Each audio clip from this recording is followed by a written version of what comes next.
So, Jim, the study has been done. What does it say? Well, Brooke, I think that this study basically puts this project in the pipeline to approval. Basically, what this report outlines is the environmental impact that the Keystone Pipeline would have.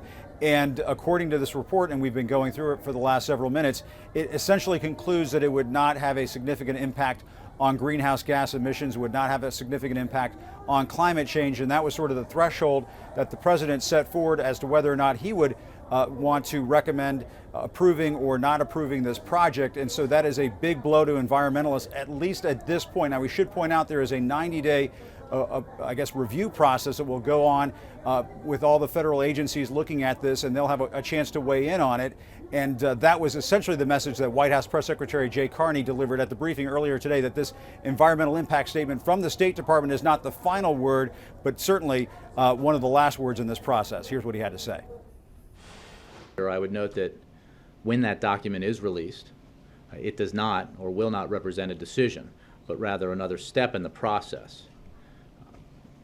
To go to your question about that process, there will be an opportunity after the release of the EIS for both the public and other government agencies to comment before the State Department makes its final national interest determination.